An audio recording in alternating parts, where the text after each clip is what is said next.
one nation, under God, indivisible, with liberty and justice for all. We'll call meeting to order with everyone present. First thing on the agenda, Cheri Lane, Whitetail Road discussion. I also have a letter she sent ahead of time. Did you want to read that, copy that?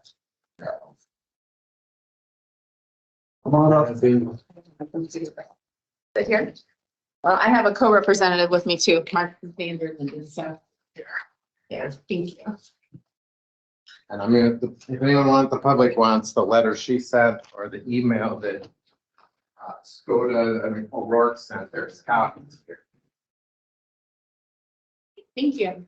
It's been a while since I've been to a supervisor meeting, so thank you for the opportunity to visit a little bit. We're here representing residents of Whitetail Road and of course county travelers too, who travel the road. I think it's been over 15 years since I have been to a supervisor meeting to talk about our road. We also have some neighbors back here, and when we were fairly new in town with a young family, we of course were concerned about the safety of the road because it is one of the busiest and most heavily traveled county roads in Winneshiek County, averaging 260 vehicles a day. It's 1.6 miles in length, and there's 24 residents on the road. So we continue to have more people move there since we've lived there. We've lived there 28 years. And when I was kind of new, I remember some of the residents who've been there multiple generations, I got inspired to start conversations to hopefully improve the safety, because there's definitely, with that much traveling on that road, it's used for a lot of people who are taking shortcuts to get to either the Freeport,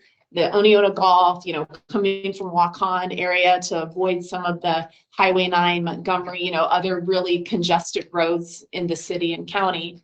And also vice versa, people coming from downtown areas that's trying to get to Walmart or to, so it's used a lot for shortcuts and things like that. And my goal as a young mother was to have a safer road prior to my children driving. Well, they're now 29 and 26 years old, so it didn't happen, but I have gotten inspired by other residents who have then moved to the road. I kind of gave up thinking, well, this was kind of why I put forth all this effort, because it felt like it was a lot of effort. And we were at one point on the 5-year plan, so we were told to make improvements to the road, but I don't know whatever happened to that. So Mark Vanderlinden, who I'll let speak a little bit here too, started asking questions, and I'm like, well, let me dig out some emails and some history, and maybe we can put together some details, which is what was a part of the wonderful letter we worked on together. So yes. We're here today just acknowledging too that this is kind of a difficult time for the county with road issues and county engineering department. And so we understand coming to you, maybe not the best timing, but we appreciate you being here and listening to us, and understanding that this is a really important issue to us. So we're primarily here to, our concern is mainly safety and health along the road, given that it's the most heavily trafficked, or one of the most heavily trafficked gravel roads in the county. There, have been several decades of issues relating to fugitive dust. And as we pointed out in the letter, the sheriff's department has pointed out that it's a safety concern. And then the Iowa DNR has also pointed out that it's a health concern in the past. So, we think this has essentially been a, unresolved issue for several decades. And, as the residents of the road, we're here representing a very diverse group of people who are concerned about this. Farmers, families who have lived on the road for multiple generations, people who've lived on the road only more recently. It's a really diverse group of people. So, we just want to, knowing that this is kind of a difficult time for the county, we do want to just put this on your guys' radar and let you know that resolving some of these health and safety issues are really important for people who live on the road. Are there questions, or I wasn't sure how detailed, and what would be helpful, I guess, to the conversations. Did the DNR do a study on that? Because if it is a hazard, we have to put dust control down, but if it's high enough, we don't have to. Right. So that's up to them to decide that. Yeah. The county does not decide that. Right. The DNR does. Their study to determine it. do dust control. I don't know if there's been a formal study, but from what I understand, our DNR office is in Manchester, Iowa. Is that correct? And so the couple of times where it was so bad that I just felt, I mean, there wasn't enough time for the dust to even dissolve prior to, you know, it was just constant traffic, and I was very concerned. So I've personally called DNR twice, and both times the traffic count was so high. The last time was in 2020, where a lot of people were going to Van Penen because COVID and things like that. And I was so concerned.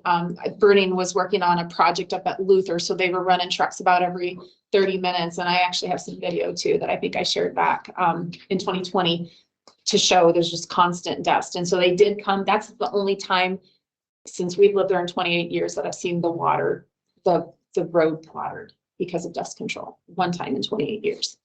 And it was, DNR did come out and do a traffic study at that point and basically told the county they had to, or Burning or whoever did it, had to water the road. Yeah, because they were hauling truck traffic. Yes, that was a day in particular, yeah. And they don't, you know, you don't have projects every week, but you know, of course, when the county stocks up all their gravel and things for the winter to come, that's always, I mean, we always know you're gonna have every 30 seconds, you know, so even if like that would be helpful on those times where we know we're preparing for the winter supply to be, you know, water the road at those times. I mean, you know, I would be hopeful at some point there's a more permanent way, but I think it will probably be multiple years. My guess is like there's multiple issues on that road. We're talking about the health and safety. I know there's also issues with the steepness of the hill and then the visibility at the bottom of that hill to the left in particular. So I know back, you know, when we've had conversations before that you have to probably make some fixes there too. I'm not saying everything has to be done in 1 year, even if it's just like, how can we start to address the health and safety issues of the road over multiple years? That's just something we can have conversations about. I think that grade over there on that end of Whitetail is higher, is even steeper than the grade over on No. Town Line. No. It's just the washboards. Or, Yeah, let's get yeah, washboard. washing because of traffic, yeah. Several years ago, that had to be closed a couple times in the winter because it was steep enough that the plow couldn't get up the hill. And the board did look at, this has been probably even more years ago, but looked at getting rid of that hill at the end by the quarry and trading it to Burning for some property up above the quarry to make the road go around the quarry. But that all kind of wheels fell off of that plan too. Yeah, and that's a route we really, as residents too, I mean, it adds not only additional commute time, which is one thing, but it also would be a major deterrent to people wanting to go to Van Penen, one of our best parts, and that whole upper ice cave, like it would, you know, to get to that would have been much more cumbersome. So I just don't think overall as a community that would necessarily be a good improvement. Yeah, it just comes down to funds. We got so many roads, we can't take care of the pavements and blacktops we got right now, but put new ones in. I think what is the traffic count? I got the sheet there. That's a great question. We could. I'm about to bring that along. Secondary roads department and get some comparisons. We have it, just don't have it. We got a sheet at the top 10, I think it is, ain't it? This is top 10.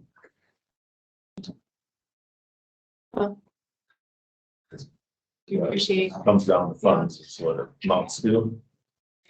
Are there ever any opportunities to do like fuel taxes or anything like that? Or is that like a whole nother, I don't know anything about that, so I'm saying it very naively because I don't know about the politics of that. Yeah, that's something else. The only other funding mechanism that you have that has never been used is like in the city, when they do a street improvement, they can assess to the local landowners, but in the county, you can't do that unless they voluntarily do it. So if all the owners along the road would volunteer to have a special assessment, then you could proceed with that, but it's not like the city where they can make you do it. Do it, yeah. Well, we understand funding, obviously, you know, like we get it. We totally understand. I know you've heard other folks on other Yeah, roads. oh, yeah. Recently, you know, we saw that, but just know that we want to be here as neighbors and know that it's a difficult No, appreciate it. situation. Yeah, And, you know, yeah, it just want to be solution oriented if we Yeah. can be helpful. So, Yeah. Yeah. And I would end by saying that the speed limit signs have been very helpful. The digital, they actually show your speed as you go by. I do think that has helped. If you put an automatic ticketing thing on top of that, even more so. I know every time I go through Fayette and West Union, I know I'm paying attention. Postville, I know that's become much more popular. And I will say the other thing that's been helpful, and I've had conversations with Lee when he was in the office, is not grading it so often, not putting fresh gravel on it so often. I understand pitch, I understand potholes, get that.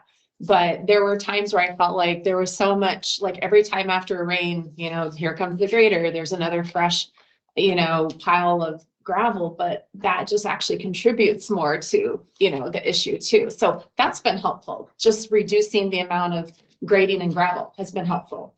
And those are things we can do without a lot of budget. And in fact, I would think it would help save on budget by doing that. One of the main things is speed, Yeah, speed is, that really kicks it all up. Yeah. I use that road.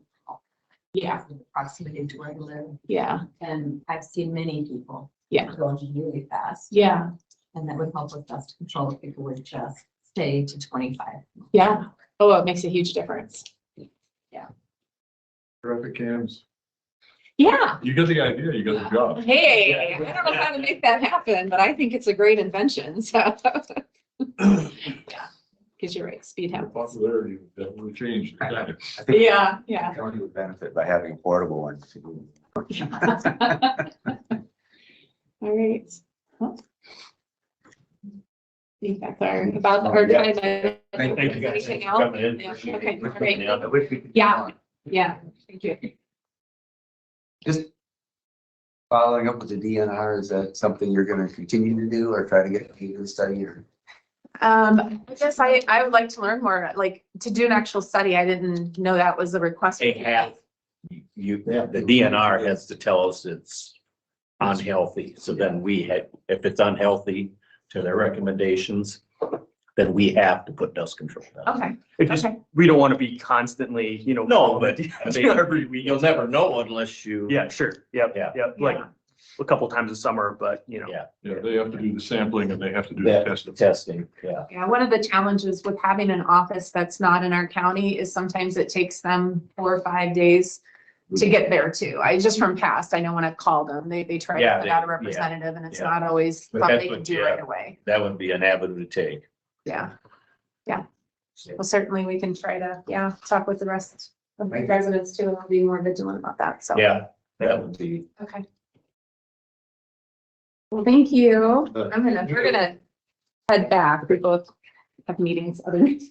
Thank you. Thanks.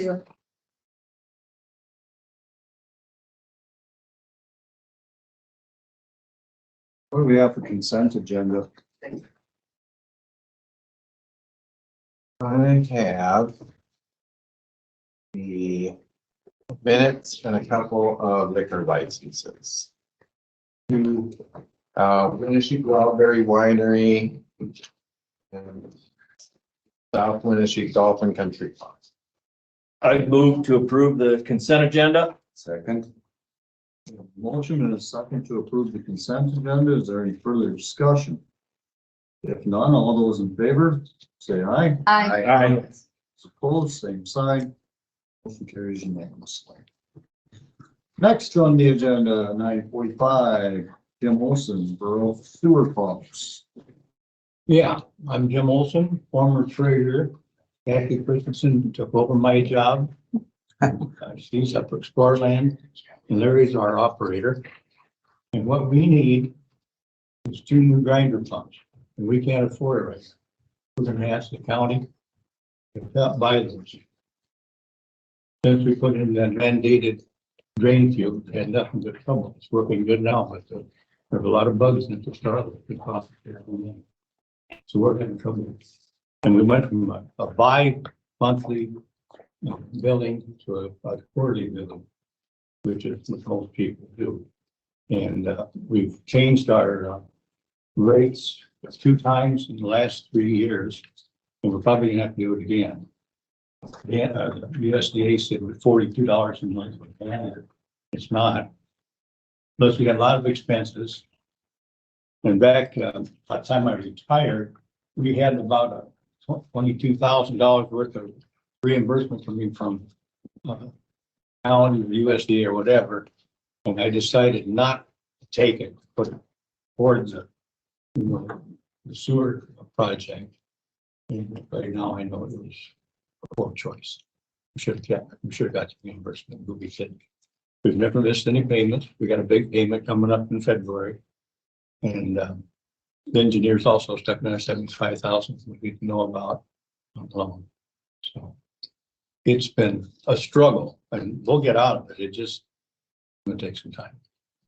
Where's your charge a month now? 45 a month, for $135, and we just send the billing up in December. And you're at the bottom. I mean, most of them are in the 50s. Probably. Be 50s plus. That's what we'll think about next time. Yeah. Maaten is looking at like 70, Yeah. 70 a month. And I don't know what Ridgeway's gonna be. They're gonna be off the charts if they don't find, yeah. We're lucky we did that one when we We did. always try to keep Yeah. for people in our Yeah. community. Can keep it as low as you can. And It was the best thing we did for the town. But, I mean, I haven't had very many complaints. No. That's where we set. yeah, if you can just do it $5 at a time instead of having to make it The- $30 one, that's what. This would be the 4th set of pumps we've had since we started. And I've been over 30 some years at this. I'm only the original person on the board. And we started out with the original pumps lasted 13 years. The next one was 9 and this is just over 7. And, you know, that says something about the quality of the machine. Yeah. But they're expensive. Yeah. We paid in October of 2016, we bought these pumps, $17,500 for the install. I'm sure they're higher than that now. And hopefully we got one pump that's really giving us trouble. We spent $3,400 a year and a half ago to get it repaired and it's junk again now. It just is weak and any restriction at all, you know, rag or anything coming in, Did a lot of rags. it'll stop. Oh. I mean, all sewer systems get this. Yeah. We got another pump that's running right now by itself and it never missed the start. It's good. What we want to do is have 2 new pumps and 1 spare. That spares them. Larry and I have been following this thing every week for a while. Yep. So now we just pulled it Left Thursday, it off and let the other one Left it go off. until it has trouble. you know, but every time when you pull the pumps, there's always rags, you know, and And that last few times, it hasn't been much. it hasn't been much. It's just, it hasn't got the power. And they're designed to kick out. Yeah. So they Oh, burn, that's the. you know, Yeah. this one here is so weak that Just. there's nothing in it, you know. We're actually talking about like cloth cleaning rides. What are you talking about? The disposable, that you're not supposed to be disposable, they're not. They cost flushable and they are. Yeah. Take that off. Yeah. Right, so. They got nylon in them and they don't disintegrate. And every town, I take care of Spillville, Burr, Oklahoma, every town has problems with the same stuff. Do we ever send out notes in the building to say stop? We did recently in the past couple of months, and we did threaten potential raise of rates if, Yeah. you know, Yeah. it doesn't stop. It doesn't help that they're marketed as flushable. So, No. Worst thing they ever did. Yeah. All our systems have this problem. You have a quote for what new pumps would cost? Well, I'm guessing they're over 20,000 installed now. Maybe more than that. That's Like I say, for we- both of them installed. What's that? That would be for both of them Yeah. installed. Yeah. We bought, the last batch was bought from Electric Pump in Ankeny. I mean, these people are close at all.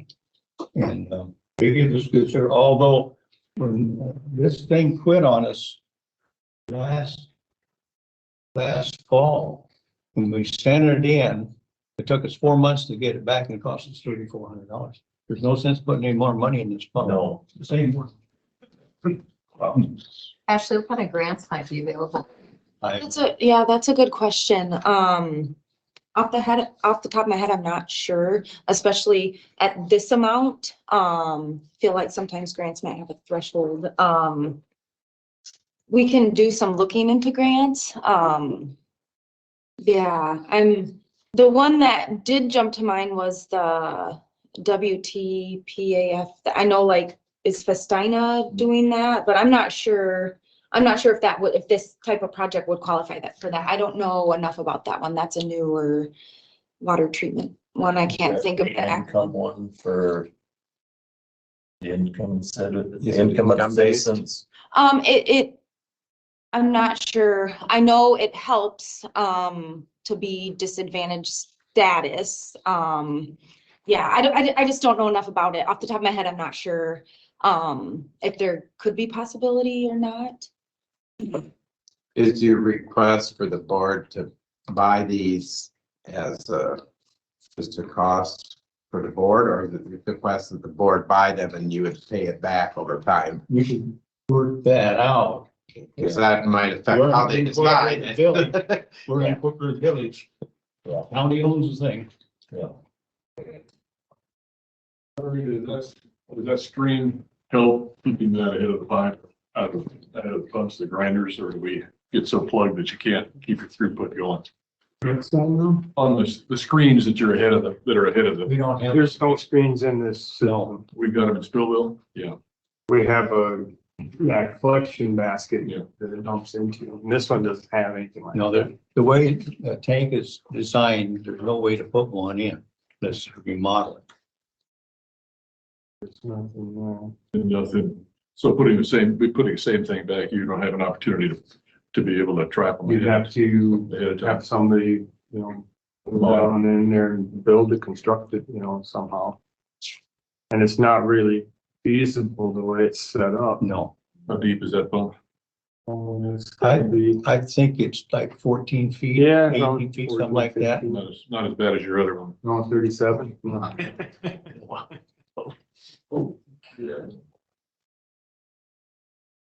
But that lift station pumps up over to our septic. So, yeah.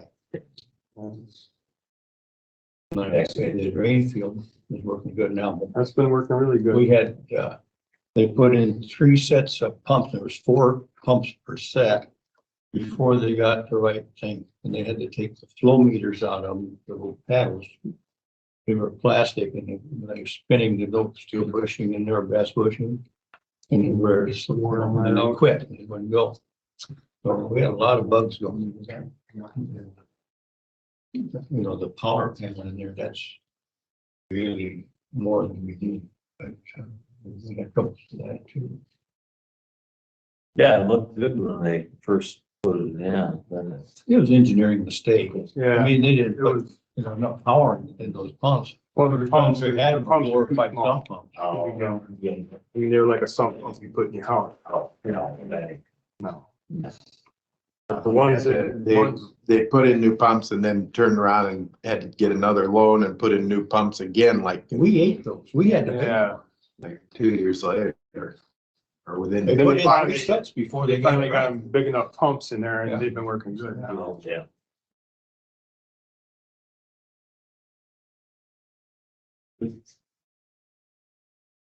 Sorry, would RC&D be a contact for you to look for grants through? I think Upper Explorer Land could look for grants too, but definitely we could search that avenue. Yeah. Grants are definitely not a guarantee, but it could, help and be a possibility. Just off the top of my head, I don't know what's out there, but there could be some. When you do order pumps, what's the lead time, Larry? Right now, I don't know, haven't checked into it No, lately. we had to get approval first. I mean, we're probably looking at probably in the spring, we can get by. The one pump's working okay and our flows are low right now. But you never know. Yeah. That's right. And the other one's running good, the other one hasn't. not getting much life out of the pump. And right now it's pumped so weak. Like I said, That's it. It's, we just unplugged it and put it back in there and then turn it on. So if we need it, we can just turn it on, but who knows? If it's. I mean, the last round we got like $8,000, so, about a week. but it was like 3 hours in that week's time. Yeah. And it was, plugged up again. Yeah. And as long as they're running, they won't stop. But when they stop, Oh, then. That's there's something in there, if it's weak enough, then it automatically. and there's no breaker. there's nothing reversible in them. You know, it's good. Yeah. Anyway, this.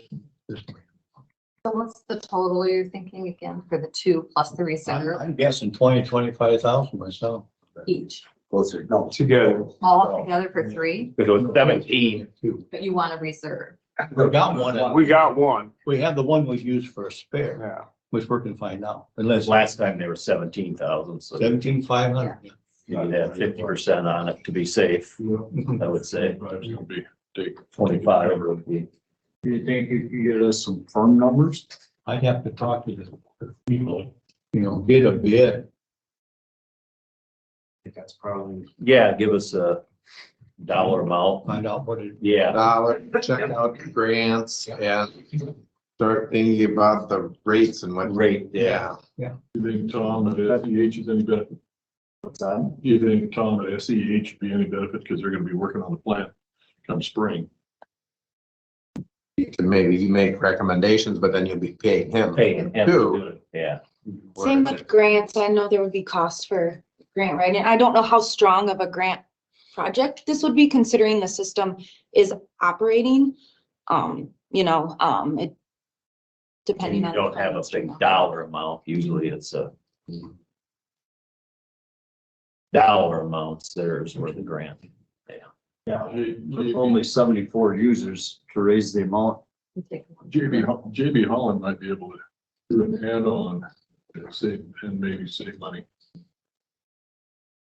Then save you the contract on the upcoming job.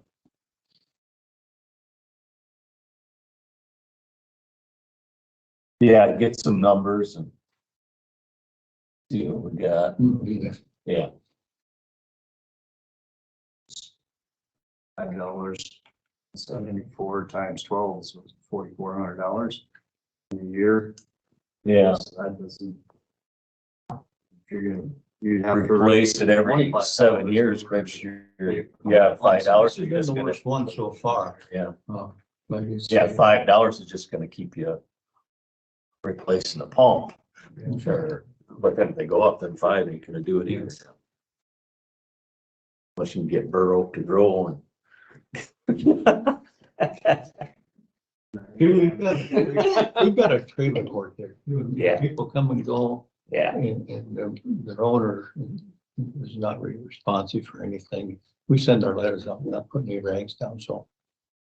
They're the ones, I think, they're my first pick for sticking them down, yeah, I wouldn't blame, yeah, use anybody, but that's what I'm thinking. yeah.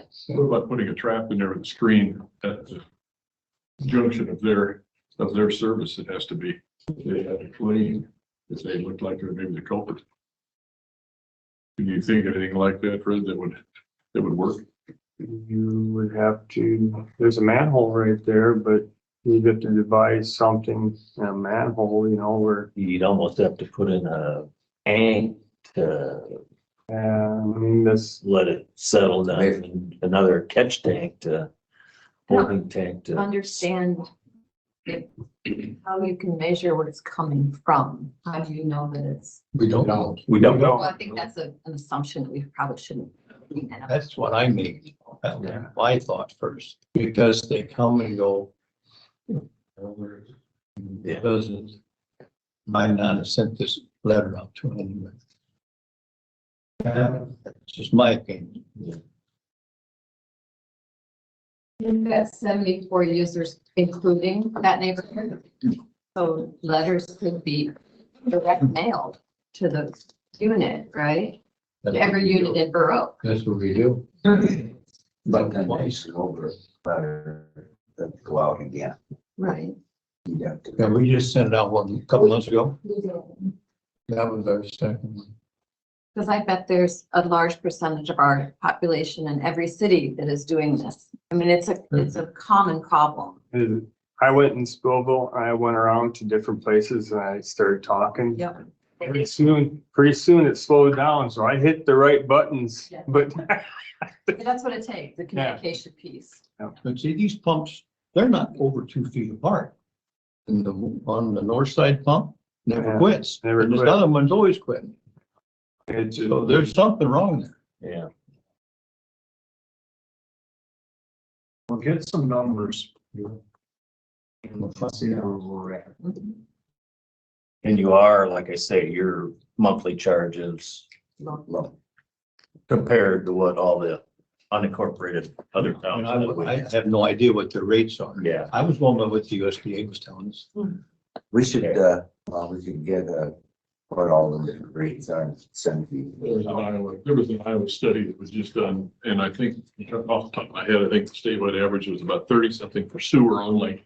But that varied, there was another chart that varied by population size. When you get down to the small numbers, then that curve goes way up. So But we know just the ones we have. Search it all, County. yeah. all of What the that- county are in that first column. So when they go to raise the rate, you can justify, well, here's what other Winneshiek County residents unincorporated. Then you go to Alvin and ask them what theirs is. But you have a problem with Why? payments sometimes. We Sure. reduce it. Every 6 months, they're turned in for special assessment. And so you're gonna get your money eventually. Yeah. That goes on the property. When we do not, the renters are completely out. We don't send bills to renters, it's always the property owner.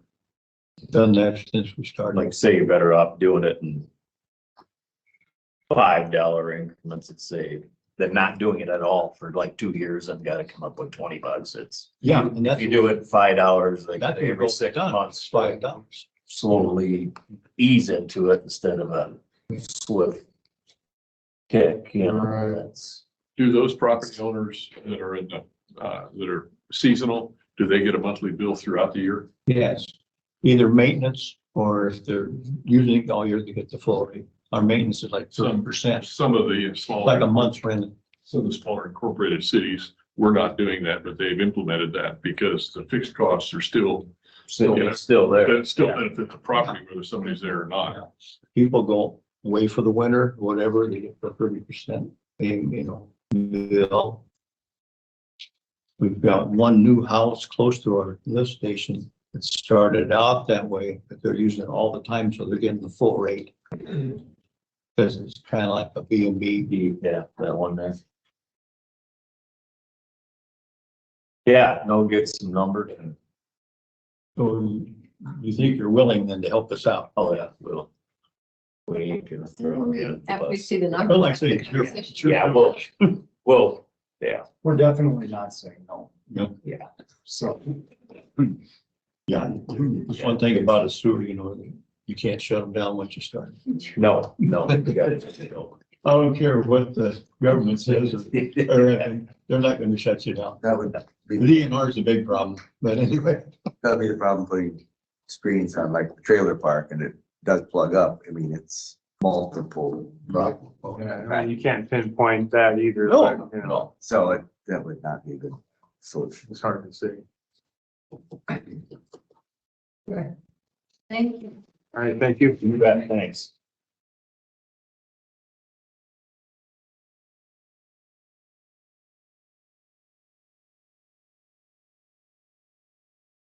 Next on the agenda, a few miscellaneous items. First of all, set a public hearing for the Festina sewer loan. Yeah, this is, we have to have a public hearing and then wait 15 days before they can actually sign the loan documents. And if they can get it done before the end of December, they get to lock in the 1.9% interest rate, which they expect to go up significantly January 1st. So we're kind of rushing, even though the project isn't going to get started until spring, that if we can lock in the rate, Oh, yeah. it's worth it right now. Huge. So I've been working with the bonding attorney and our financial consultant, and we're getting close to running out of time, but as long as we can get this set for next Monday, I've got it penciled in next Monday at 10:25 a.m. To do a public hearing on this, we can sign the papers by the end of the month, so. December 11th, what time? 10:25. Yeah, just a 5-minute deal, because I don't think it's controversial. I think people want to make sure this gets signed by the end of the month. So, yeah. A motion to set the public hearing for December 11th. We have a motion and a second to set the public hearing for Festina sewer loan for December 11th at 10:25. Is there any further discussion? If none, all those in favor, say aye. I, Those opposed, same sign. Motion carries unanimously. Next up, appointment to Board of Adjustment. So I got this notice. I don't know if Tony Phillips sent it to you or not, but there aren't any openings on the planning and zoning, but there is one on the Board of Adjustments. It's the current person is Joe Pinter, who is agreed to be reappointed. So he's asking that you just reappoint him for another 5-year term. Reappoint. I would second that. We have a motion and a second to reappoint Joe Pinter to the Board of Adjustments. Is there any further discussion? If none, all those in favor say aye. I, Motion carries unanimously. Next up, engineer hiring update and procedure. I put this on before we had the interview Friday, so I just wanted to make sure it was covered, that you had a chance to discuss if there was anything more to discuss, and then also I published agenda to do another meeting tomorrow at 9 if we need it. To, if there's any more action to take, so I don't know if you have. That would be an open meeting tomorrow. Yeah. well, I think were all the references called so far? I didn't have time to call any at the end of the. Did anybody, I called one. Yeah, You want me to call well, the other? nobody said who was gonna call who, so I mean, we're gonna have. I thought we were all getting back to Dan with that. So we'll probably need to meet tomorrow, and Sounds we like- need to assign the reference list to other people to call, or Dan needs to call or something. You want me to call them? I would be fine with that. I've got the list here, and I'd be happy to share it. More consistency that way. Yeah, and I mean, he gave us quite a few. Yeah. References, so I don't think he's trying to hide. No. Okay, So you're gonna call the references, and you're gonna meet again tomorrow at 9 to talk about Yeah, what you found out. Yeah, and I wasn't sure which one you had called either, so that's the not. one we talked about, yes. Yeah. And then you all received the email from me on the 1st about what we're talking about tomorrow. yep. Okay.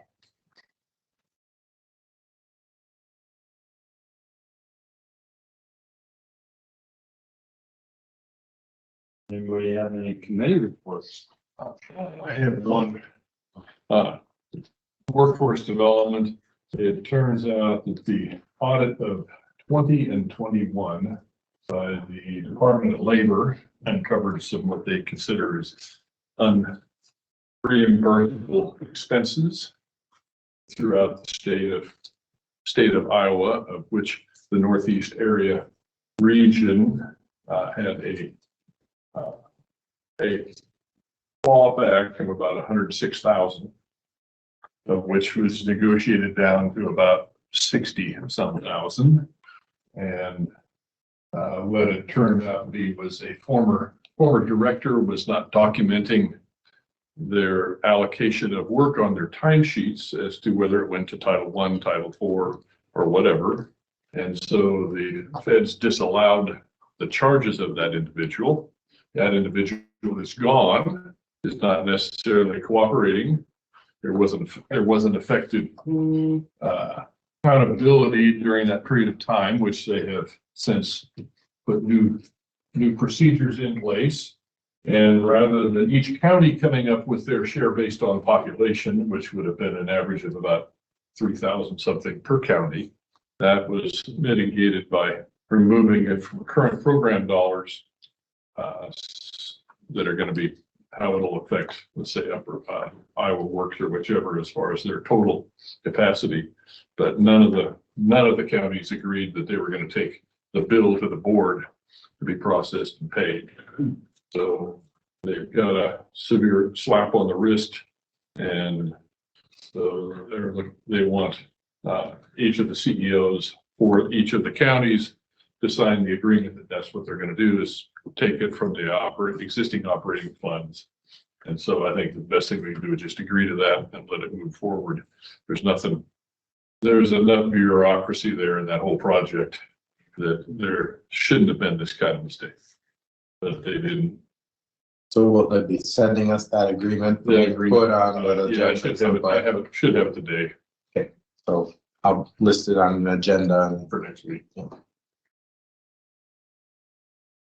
This week we've got a legislative forum in Elkader on Wednesday and the District 2 Supervisors meeting in Charles City on Thursday. And then the comp board meets tonight, right? Are you going to the comp board meeting tonight?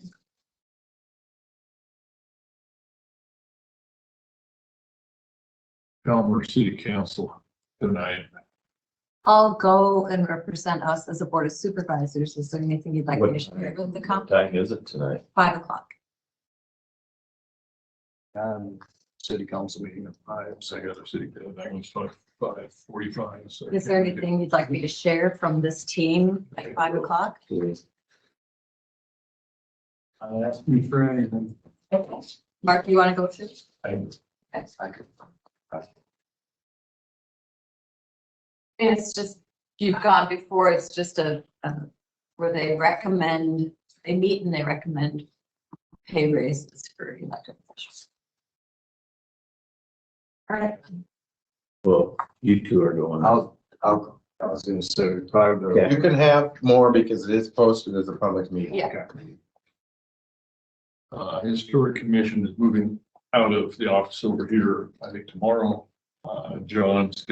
We're expending $4,350 to renovate those 2 rooms for plaster repair and taping and painting and so forth in that area. Plus, so that $4,350 the exit.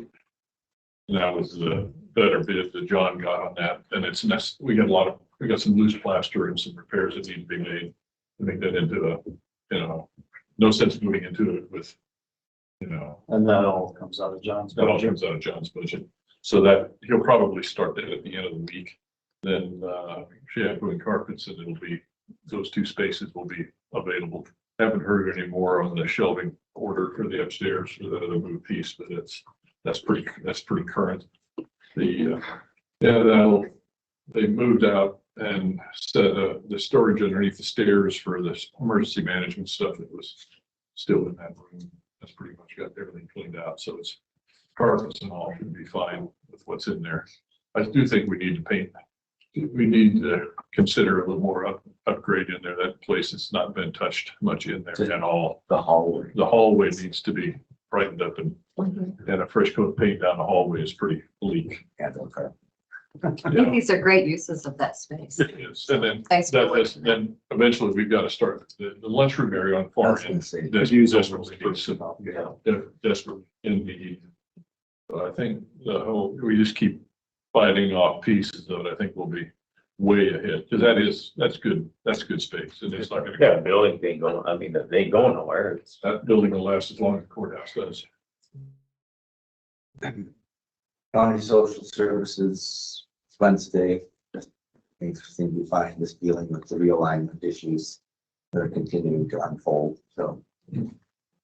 Stay tuned on that, the same way with Hoffman on Monday, same thing. City financially in good shape.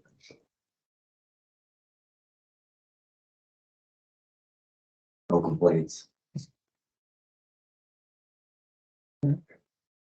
Well, next on the agenda at 10:15, Andy Vandermountain, county attorney. Set public hearing and bid procedures for sale of Freeport Property. And the Resources RFP discussion and action. I know there. Good morning. Good morning. I sent you, I think, the proposed resolution scheduling a hearing, kind of laid out the legal descriptions of the properties that I think there's interest in, and I guess it's up to you if you, how you want to move forward with those. Looking at what you sent out and it said, the successful bidders for property A and B. Is that the correct properties? I believe so, for the survey. Because it looks, so we would pay for the survey, because we're not selling A and B. You are, the proposal is to sell A, B, C, and D. All If of them. them pie-shaped ones to the east. They were interested in the whole deal. Maybe southeast, I guess. So D is the old right of way to Muller's Drive that ran connected to 170th. That would need to be surveyed off as a separate parcel. And that would require a survey. The A is the 4.7 acres of 1/9, and that would need to be surveyed as splitting that lot. So you'd have the other 1/9 and 2 of 1/9. The others, I think, can be sufficiently They are described as, lots, they already. well, the one is a lot that extends south of Old Stage. Because that's 74 acres, but it's only the portion north of that. I think that's an adequate description for purpose of the transfer if that's the route you go.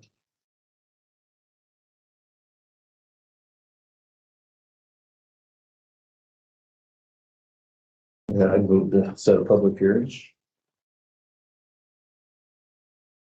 What is the date and time? We've got that down. Andy and I looked at the calendar to give property owners a reasonable amount of time to place their bids. We set the public hearing on January 8th at 10:30 with the bids due the Friday before January 4th at 4 in my office, Actually, it's Thursday before. or Thursday before. Yeah, the 4th, whatever date that date. Come in at 4 o'clock, you might want to. Yeah. get a time. Yeah, exactly. Sorry. Yeah. Yeah. Have we considered having the discussion to just not sell this at all and keep it in Winneshiek County's hands? Because it is working for a buffer for flood mitigation for the Freeport residents. To not consider this at all. I think we had that discussion quite a while back. Yeah. I think we need to have it again right now because we're talking about scheduling a public hearing and looking at this resolution. And I don't remember that we necessarily voted on that yet. We're voting on that today, basically.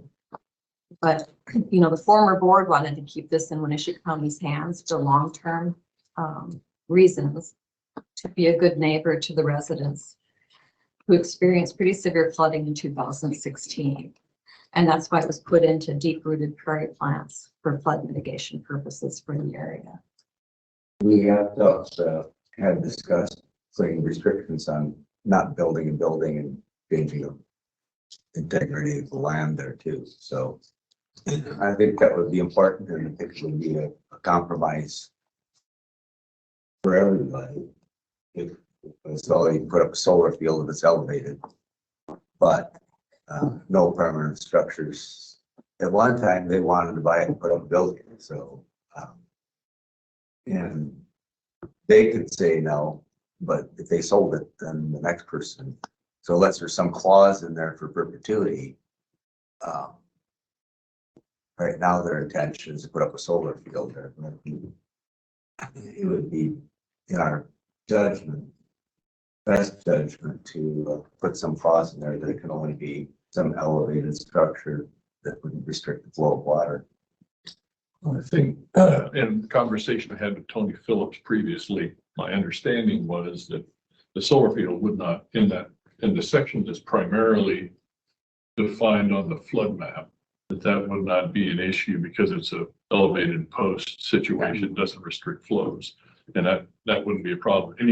Any other development on that has significant requirements already attached to it. So, And it'd have to be whether or not they can meet that to make that a fillable, buildable piece of property on that east end of that would be very, very difficult. And yeah, it would take a lot of mitigation. I guess I think it would just be best just to put it up front that an elevated solar field is fine. Anything beyond that is restricted.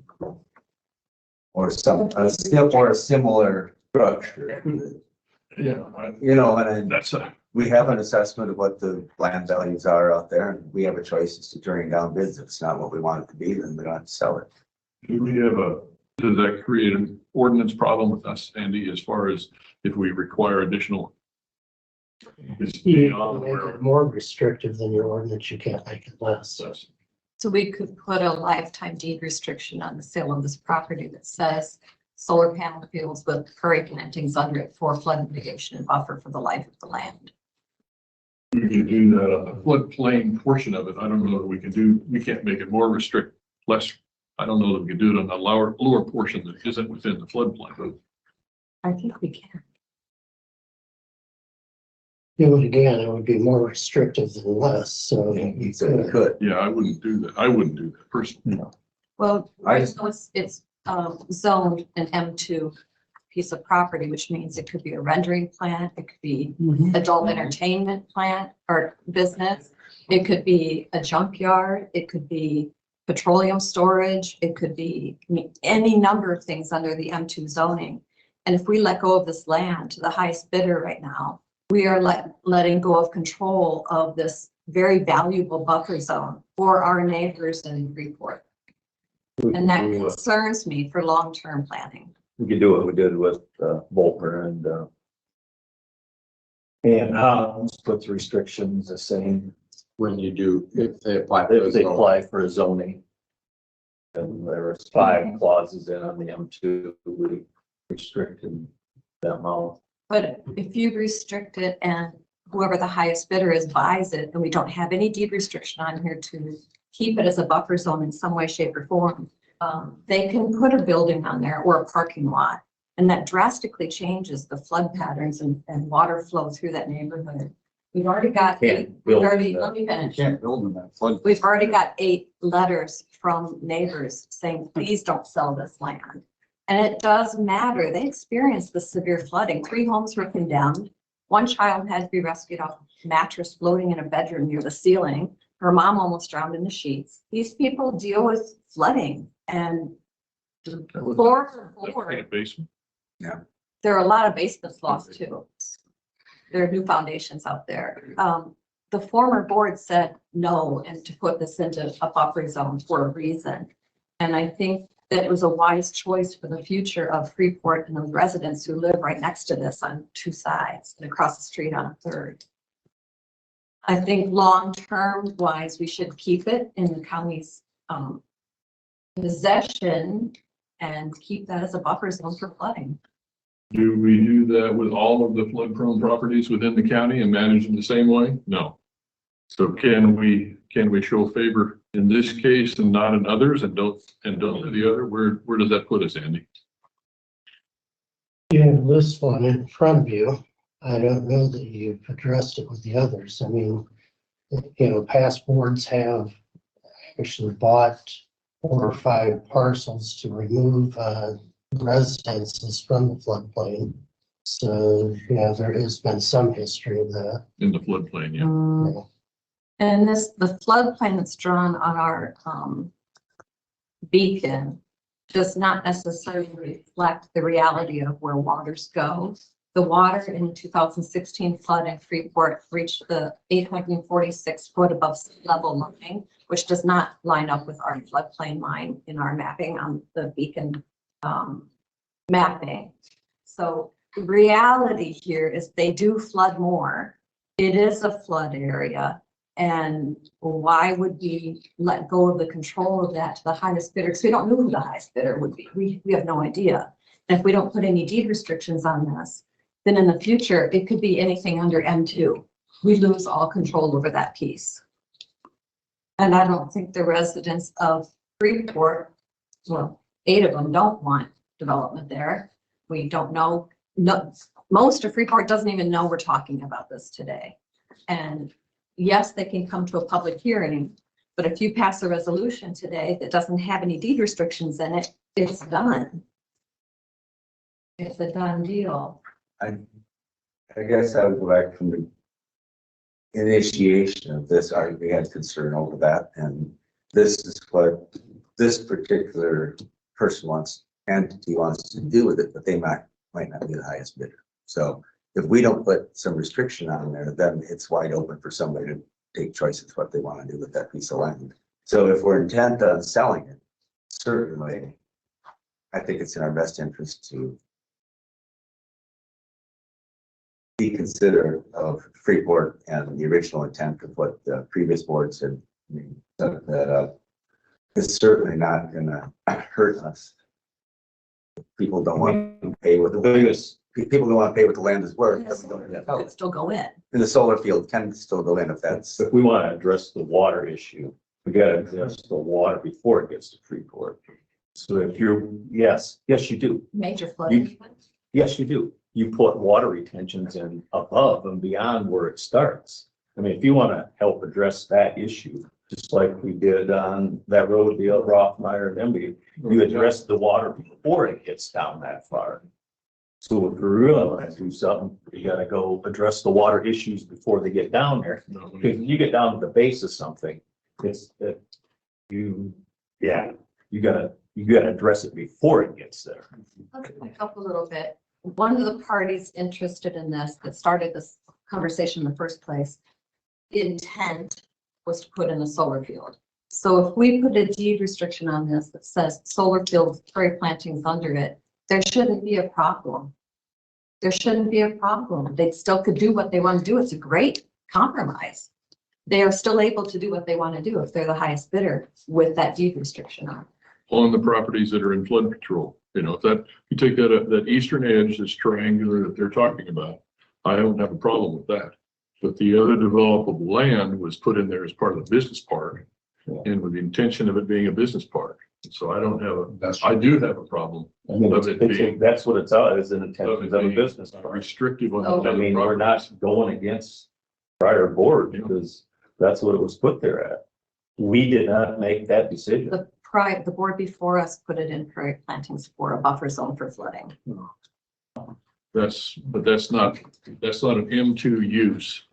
That's not what the property was intended to be, so that we had development and increasing tax base inside of Winneshiek County. That is not flood prone. It may have had water on it. That's a fact. But it doesn't change the issue that it's M2 zoning and it's within our industrial park. And to take and put that restriction on properties that are not, then we'd have, why didn't we do it to the entire thing? You know, Freeport has a water problem and everybody that's moved there is built there for their own purposes, no different than anybody that builds on a gravel road. You have a hazard associated. Many of those residents were there before it became an industrial park. They still bought a property that they knew was close to the upper Iowa River. Just like whenever you buy, buyer beware. That's part of owning a piece of property. Well, but also, the courts have said, like when Walmart went in, it did change the floodplain and where the water went onto neighboring properties, and it all contributed to that. Yeah, we can't, we should support and have more upstream projects. That's where you address. This is gonna be at least something we can control because we own this property. We don't have to sell it. But if we want to move ahead with selling it, we can at least put these restrictions on that because this is our property. This isn't the private enterprise's property. Actually, it's the property of all It's the taxpayers taxpayer. of the Winneshiek. So, I mean, the county can. It's just like we should be able to control and say what we want to say about this. It's no different than Iowa National Heritage type, when they buy a property, put it into a perpetuity, have restrictions on what can be done with the property. Those are patched all the time. That's private entity. Well, it's an entity and we're an entity too. And we can put a restriction All on right, what we do. what are we gonna do, guys? I think there was a motion by. I guess I'd I don't leave know it if there with was a that second. to, put the M2 restriction as we did for Boltner and, Holland Brothers. That was done during the, That that was when they were applying for building. Building, zoning, You yeah. wouldn't do that here when it No. came. That's, It's already M2. I would, Yes, but you can still, when it comes to the building process or whatever, they have to get a permit, building permit, you can put the restrictions on at that point in time. Correct? So You did, that's how you did it, I think, with Olson. they had a zoning change from ag to M2. That was a zoning change. So was Holland. can we, Both for egg. And if you don't have the zoning, you probably don't have the ability to negotiate. Could you speak up, please? I can't hear you. If they don't have the rezoning, they don't have the ability to regulate it at that time. It's already zoned M2, so they would not go through a process for asking for a zoning change where you can negotiate stricter parameters on that zone. It's already zoned M2, which Well, then means you it just put can M- be rendering plant or asphalt plant, or, I mean, there's a whole list of things that fall under an M2 designation, Them too. pretty much anything. can we put them 5 restrictions on when I'll make the motion? Why can't we just put a restriction to leave it as the solar field and If the intention is to have a solar field on this property and keep plantings under it which to be a they good doesn't want? neighbor for flood mitigation, and that's the intent that was shared with us, then we put this up for sale with those deed restrictions on it, and it's a great compromise and agreement that works for one of the bidders who's interested in this in the first place, and it works for the residents both, because it could still serve as a water buffer for the community. If someone else wins the bid, then are they required to put a solar field? No, No, they don't have. but they have to work within those restrictions. Okay, that's what I was, They'd be restricted to a solar field. would be the whole, Or so not. basically you'd then be only offering this to one bidder that's Yeah. expressed interest. So why are you offering it for anyone to bid? Yeah, why are we You're going through the, If you're gonna restrict it specifically to solar field, I would try to make it. Some people might want to put one up as an investment. We do Which- have a motion. This is adjacent. There are others.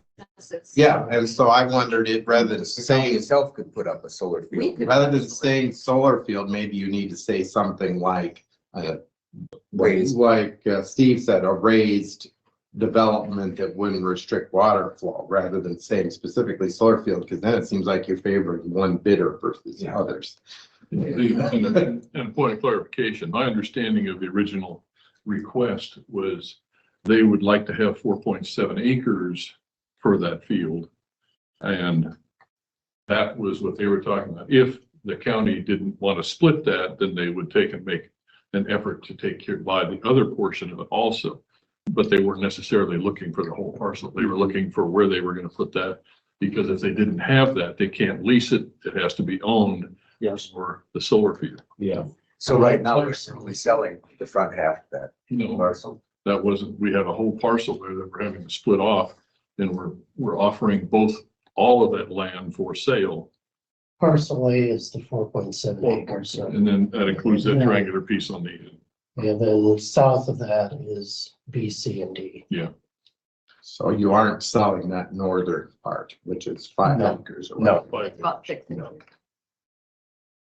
Put the agreement around the table on that. I guess I would, I think Andy will need to draw up I that think paperwork. we're going to put the restrictions in, we put them into the resolution.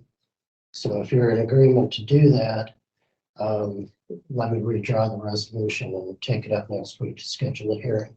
I If would that's say not what that, you don't want, if you don't want to do that, let me know that, you can move forward like it is. I think it's a compromise in good faith, the residents of Freeport County to do it this way. I would agree on the place, the piece that's in the flood control that they're proposing for solar. But as far as putting that restriction of solar field and so forth on the balance of that property, I'm against it. Do you want the other 5 restrictions on that Mark was talking about on the? I would say that what we said for Bolton, on the S2. That's reading. Yeah. But just on parcel A Yeah, or we on, can put restrictions on, Shirley. It's already zoned. That don't matter. We're putting restrictions on what can't go in there. You're making it more restricted. More restrictive, not less. Even though it's already zoned M2. Yep. What are those restrictions that? They're on both contracts.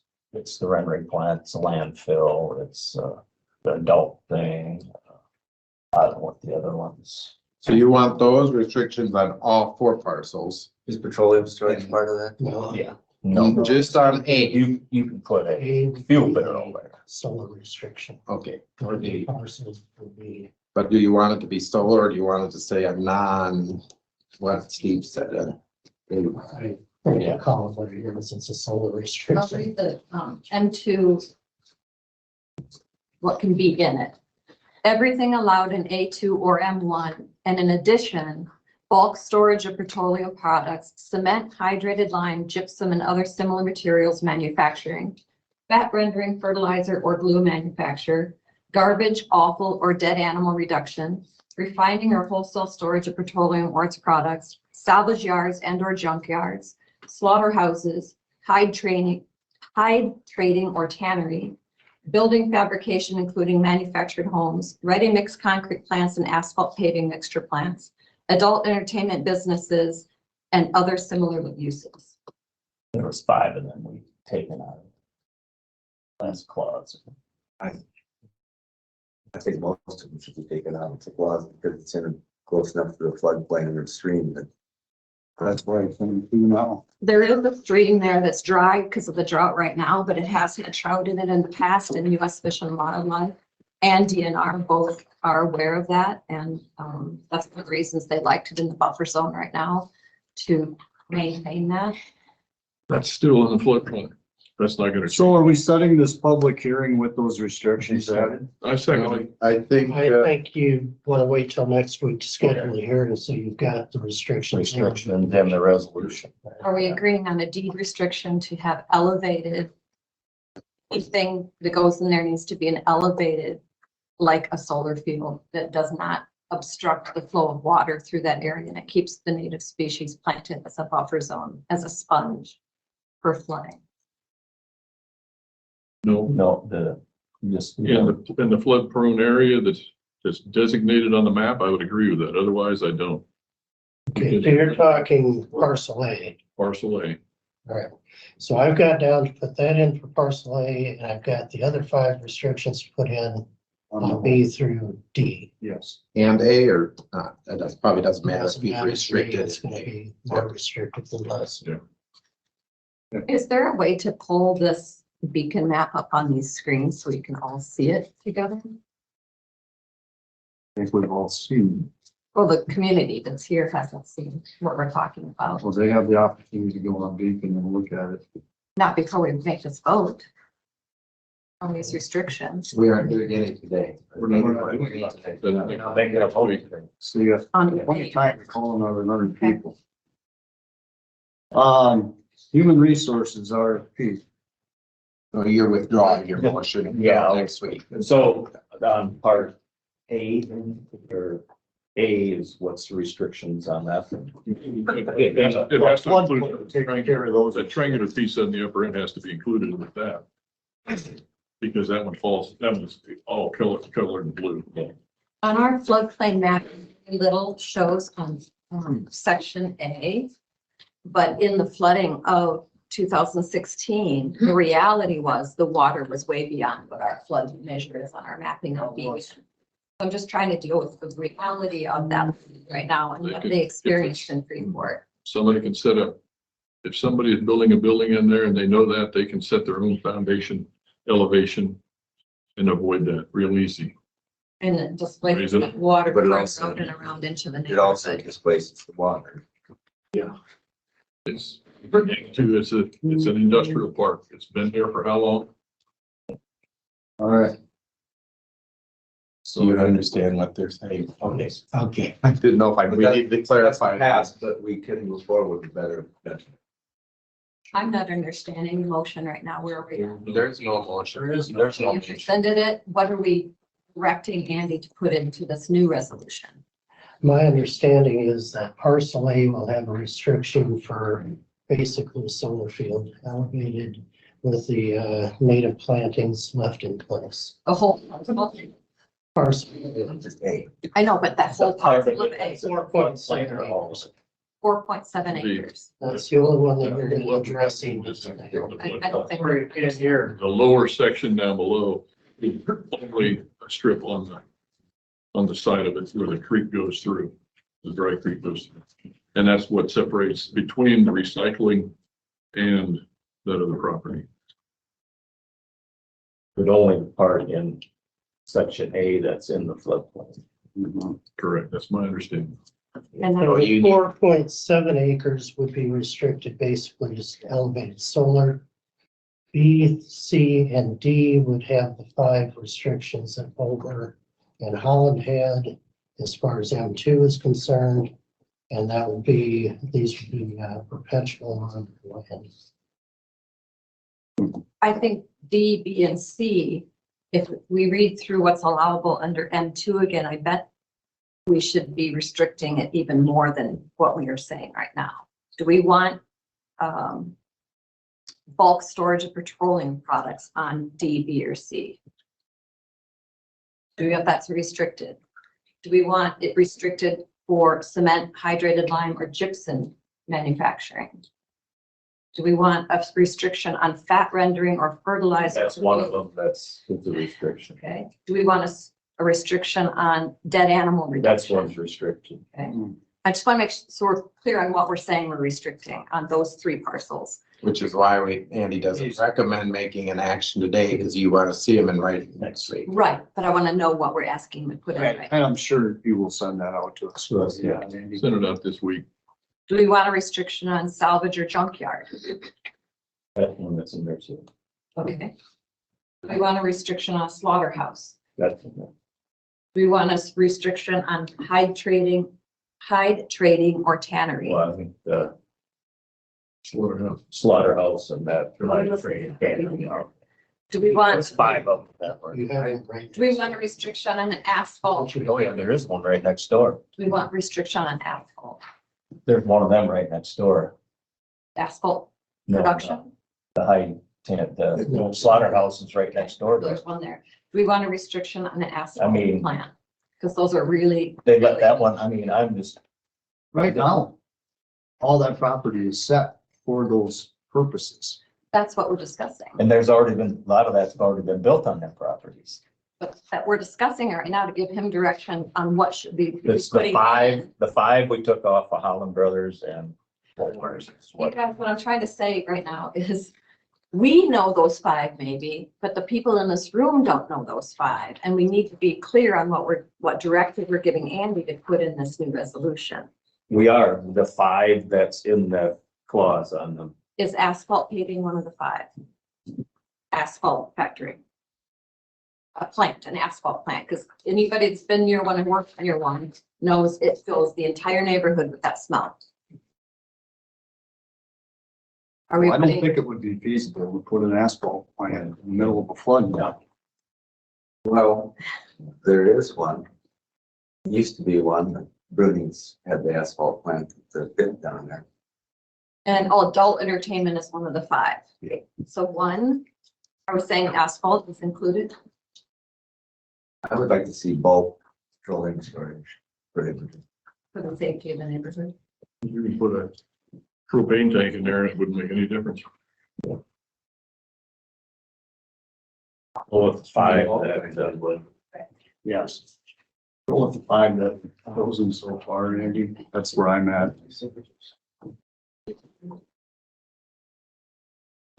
Adult entertainment, slaughterhouse, junkyard or salvage yard,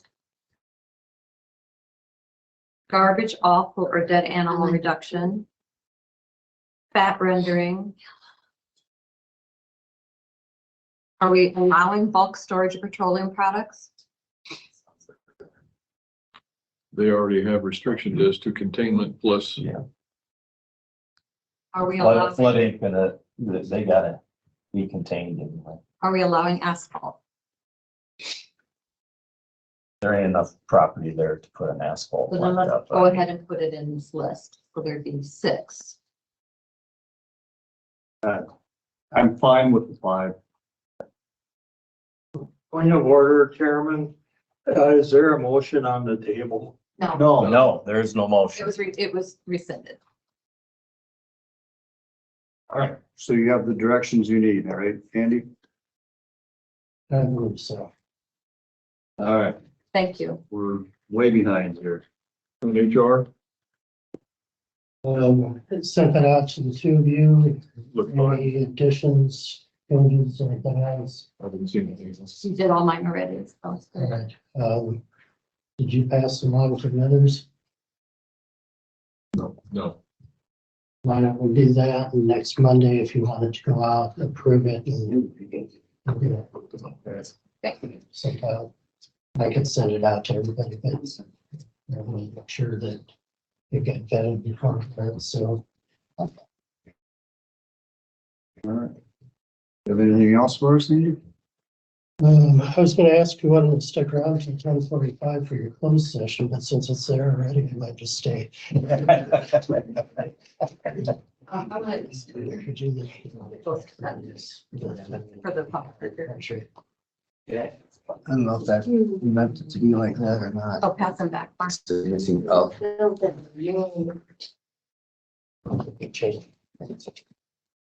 All right. Next on the agenda, we're running a little behind here in the next bit. You're up. That's all right. I just walked in the door about 2 minutes ago. Good morning. Good morning.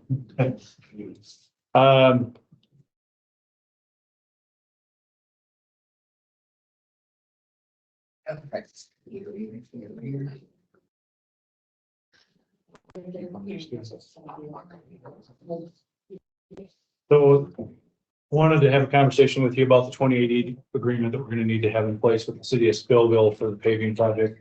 Hopefully that can go through. At any rate, at some point it will go through, whether or not it's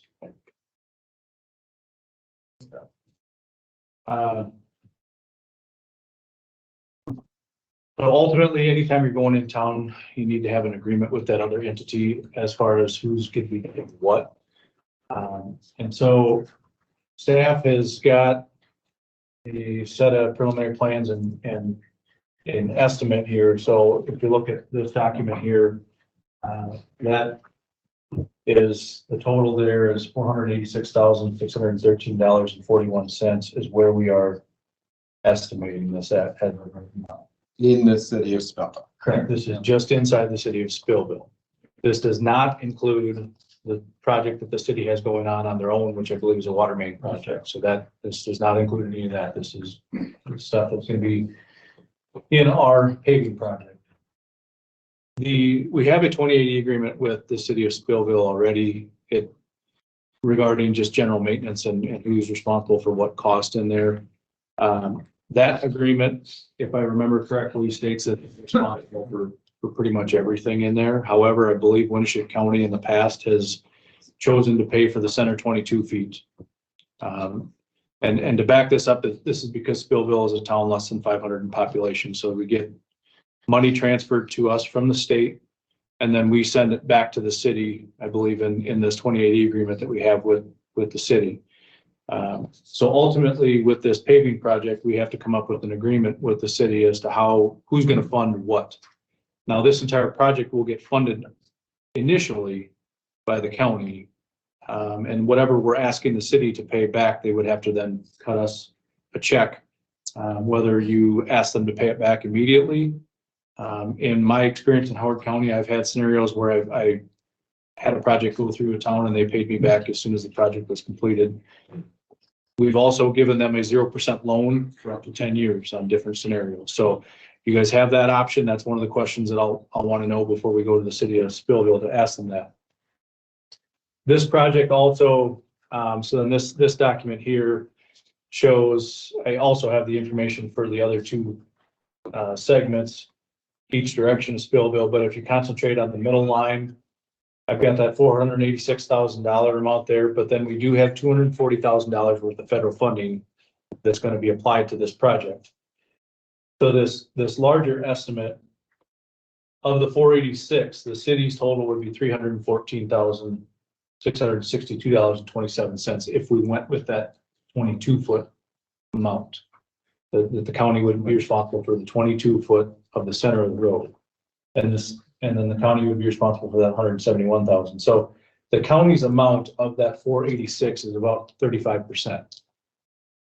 So then what I did is I took that 240,000 off the top of the 286.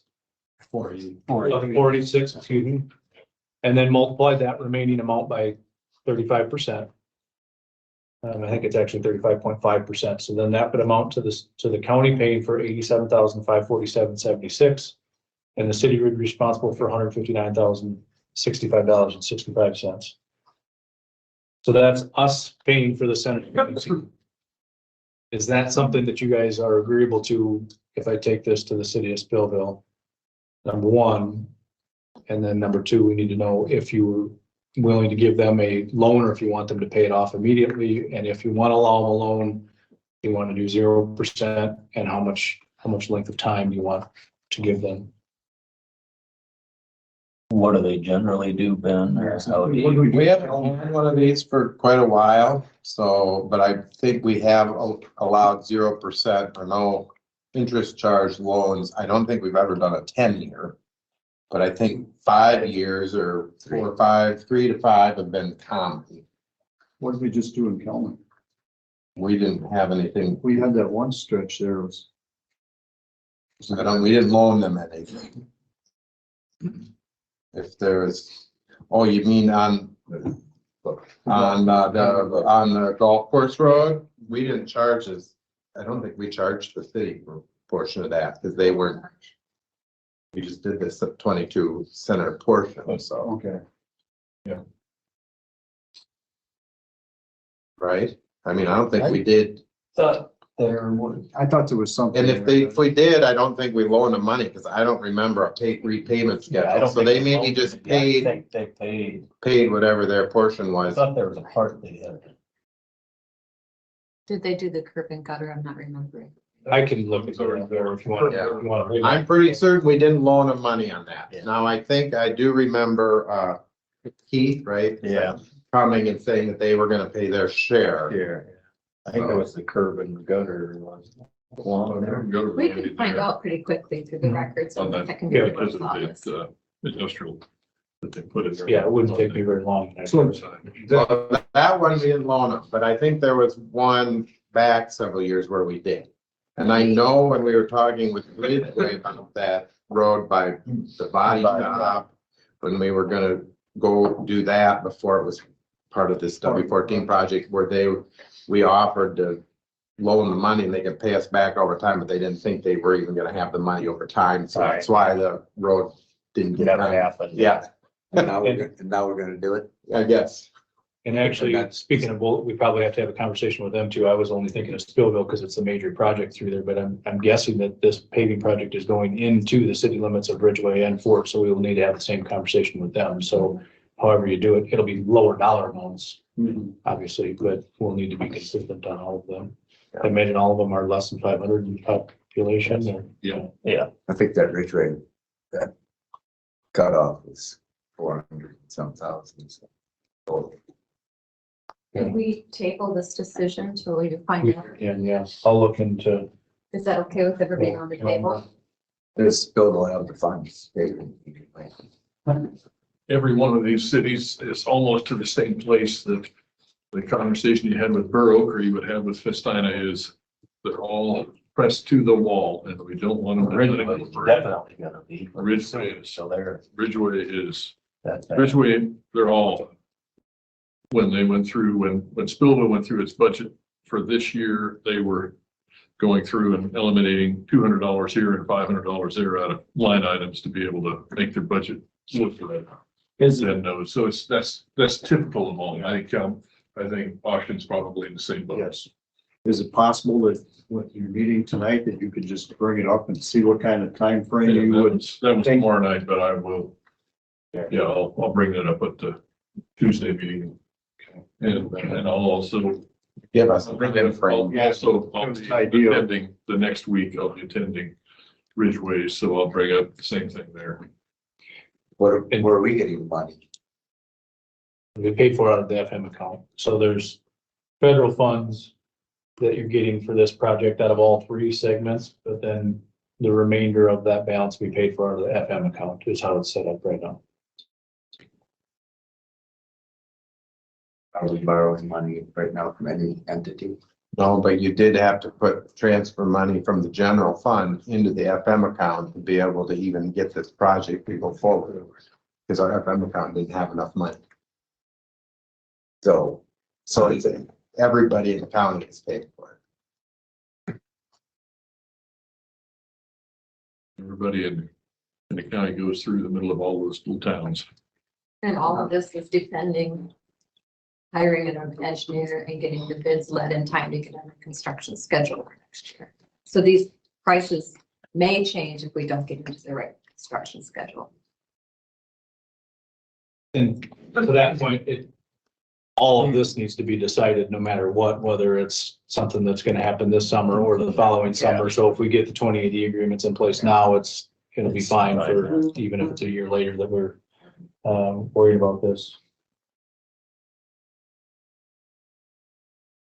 What is the chatter out there? Is there a lot of projects being bid, do you think, or is there a lot of money out there to do stuff?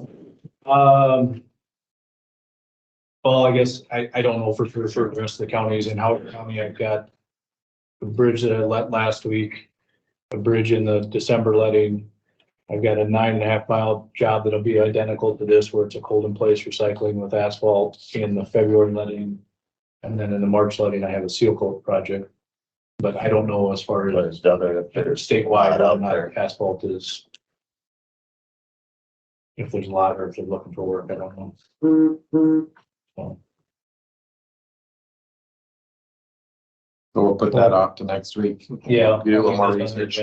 more research on that. Do you know how much and when that general fund amount was? We put like 300,000 or 400,000 a couple of years ago, and then we did $1 million of American Rescue Plan money last year just to keep the FM account from going too far negative. Okay. So there are restrictions on the FM account right now that if you go too far in the negative, you're not allowed to let projects. To be able to keep it in the letting for next year, we had to put money in because it was gonna be too restricted to us.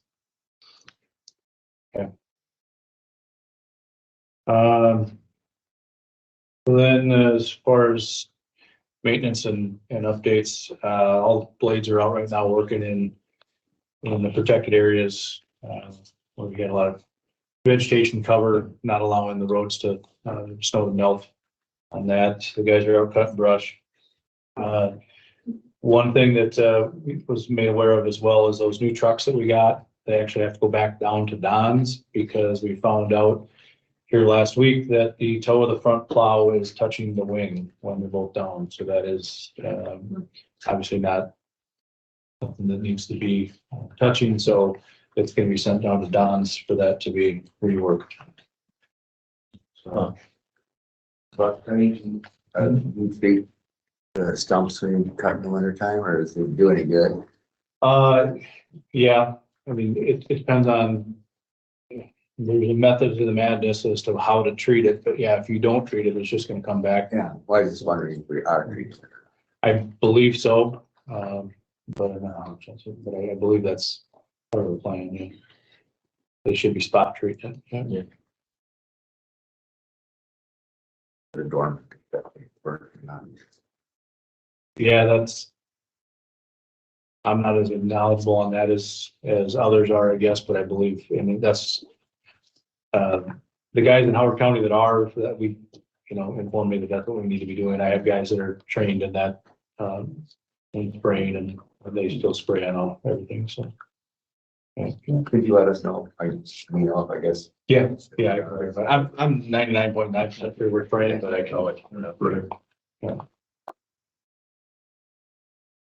But I'll verify. Good.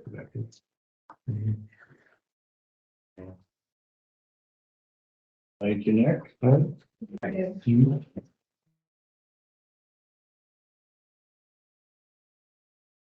Next on the agenda, we're gonna go into a closed session. Let me, I've got the request for proposal for the chart here, and I'll make 5 copies. You guys can all have a copy to go over for them. Great. What you see.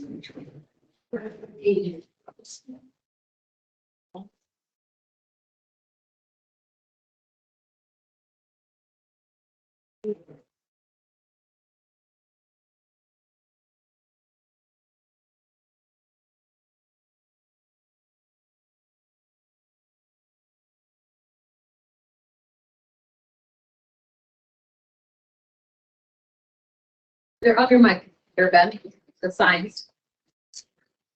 Oh, there's some under that computer too.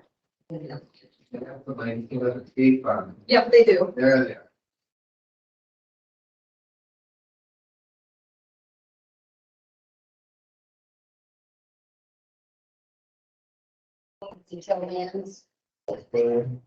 Huh? Oh, you know what? I need to go back. I think, what's saying that? Pretty impressive. We went through the place without even making the motion to go into closed session. Are you sure you want to close it? Yeah.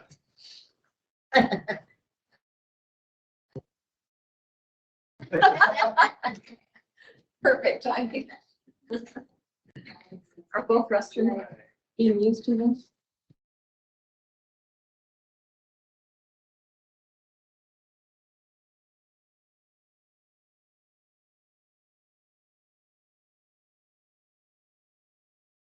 The next session is gonna be a closed session, so I'm gonna sign off the Teams meeting to get ready to do what we have to do for the closed session. Thank you.